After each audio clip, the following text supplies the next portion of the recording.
Shalom, selamat datang di Renungan Harian Suara Kebenaran. Kita harus memilih untuk menyerahkan diri ke siapa, dunia atau Tuhan. Tuhan berfirman dalam Matius 6 ayat yang ke-24 berkata, "Kamu tidak dapat mengabdi kepada dua tuan. Jika seseorang menyerahkan dirinya kepada dunia, ia dapat menikmati kenyamanan di bumi ini. Daging kita yang merekam kenikmatan dunia sejak kecil dipuaskan oleh kenyamanan yang diasup tersebut. Namun jika seseorang memilih untuk menyerahkan diri ke Tuhan, ia harus menanggalkan segala kenyamanan yang dunia tawarkan. Bagi manusia yang telah lama hidup dalam irama yang memuaskan keinginan daging, ini menjadi masalah besar. Hal ini terjadi pada kehidupan Rasul Paulus. Paulus mengatakan, "Tetapi sekarang sebagai tawanan roh, aku pergi ke Yerusalem, dan aku tidak tahu apa yang akan terjadi atas diriku di sana. Selain daripada yang dinyatakan Roh Kudus dari kota ke kota kepadaku, bahwa penjara dan sengsara menunggu aku." Kisah Rasul 20 ayat yang ke-22 dan 23. Pernyataan Paulus ini menunjukkan bahwa ia merasa tidak lagi memiliki hak atas dirinya sendiri. Hal ini sesuai dengan apa yang dilakukan oleh Tuhan Yesus, yaitu melepaskan semua haknya demi ketaatan kepada Bapa di surga. Yesus taat sampai mati, bahkan mati di kayu salib. Filipi 2 ayat 5-7. Paulus adalah profil orang yang menyerahkan diri kepada Tuhan. Dari perkataan Paulus ini, kita dapat menangkap kebenaran bahwa orang yang menyerahkan diri kepada Tuhan harus berani kehilangan hidupnya. Paulus tidak menghiraukan nyawanya sama sekali. Sebaliknya, ia menyerahkan nyawa dalam pimpinan Roh Kudus untuk menggenapi rencana Allah. Paulus tidak menyerahkan nyawanya karena pasrah atau gagal hidup. Ia menyerahkan dirinya dalam kesadaran untuk melakukan kehendak Allah. Paulus menunjukkan penyerahan diri yang dewasa kepada Tuhan. Penyerahan diri kepada Tuhan pada akhirnya membuat kita terbelenggu. Terbelenggu oleh kepentingan Tuhan yang telah menebus kita.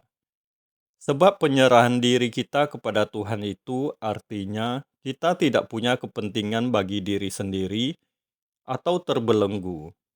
Belenggu ini adalah belenggu yang menyelamatkan orang percaya.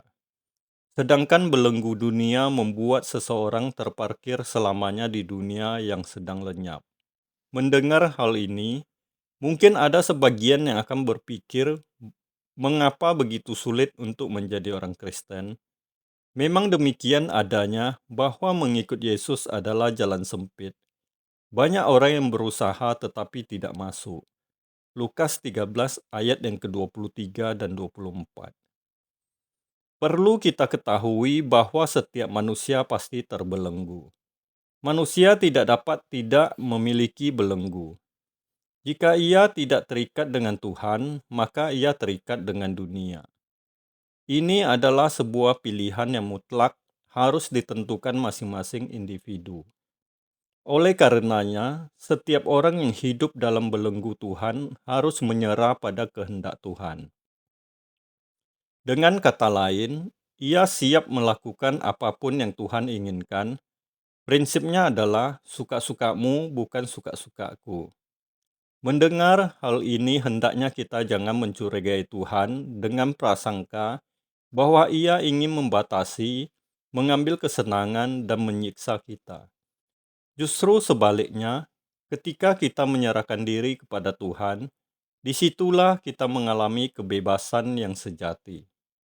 Seseorang yang merasa kebebasan adalah bebas melakukan apapun yang ia inginkan. Sejatinya ia justru sedang tertawan oleh keinginannya.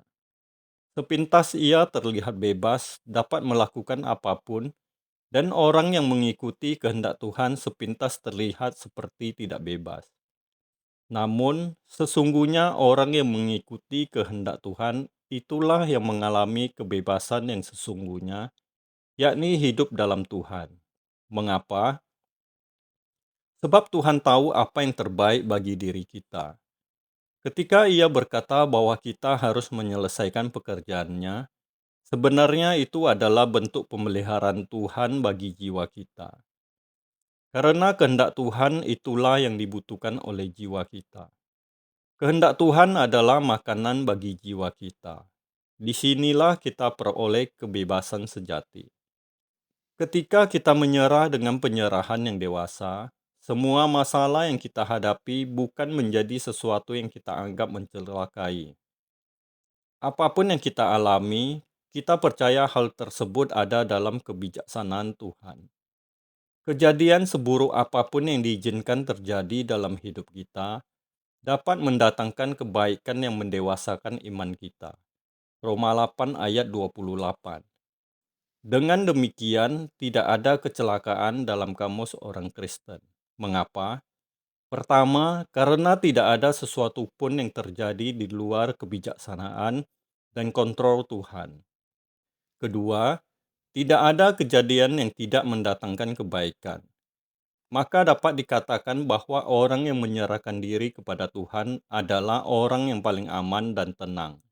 Sebab ia tahu dan mengalami bahwa ada tangan yang tidak terlihat yang memelihara dirinya secara sempurna dalam lembah kekelaman sekalipun. Rasa aman dan tenang sejati ini hanya dapat diperoleh dengan penyerahan diri yang dewasa kepada Tuhan dengan mengikuti jejak hidupnya. Amin. Tuhan Yesus Kristus memberkati.